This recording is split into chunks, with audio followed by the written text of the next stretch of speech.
আমাদের খোয়াই মহকুমা আজকে 23 তারিখ।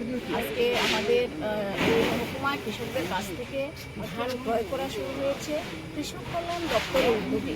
এবং আমাদের এই খোয়াই মহকুমা শাসক যিনি আমাদের এসডিএম সাহেব আছেন, ওনার তৎপরতায় আমরা সেখানটায় আজকে উদ্বোধন করেছি।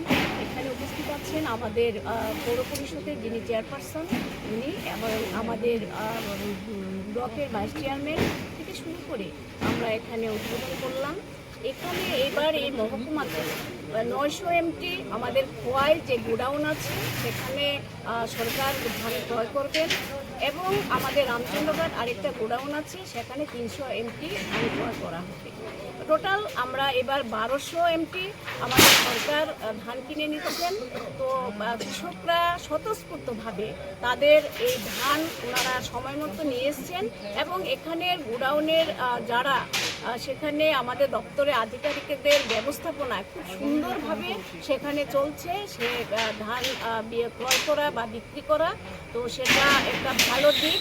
রাজ্যের জনগণ যারা আছেন কৃষক সমাজ তারা আমাদের অন্নদাতা, সেই অন্নদাতাদের কাছে আমি এখান থেকে একথাতেই বলতে চাইব যে আপনারা স্বতঃস্ফূর্তভাবে আপনারা আপনাদের ধান ফলান জমিতে সরকার আপনাদের সঙ্গে আছে। সে ফ্রিতে সার থেকে শুরু করে বীজ থেকে শুরু করে বিভিন্ন কৃষি সামগ্রী প্রত্যেক বছরে সরকার আপনাদের দিয়ে যাচ্ছে। সময় মতো আপনারা আসুন আমাদের কৃষক দপ্তরে আধিকারিকদের কাছে, আপনাদের প্রয়োজনীয় যা কিছু সরঞ্জাম লাগে সেগুলি আপনাদের জন্য সরকার এবং ব্যর্থহীনভাবে এবং উদার মনে আপনাদের দিয়ে যাচ্ছে।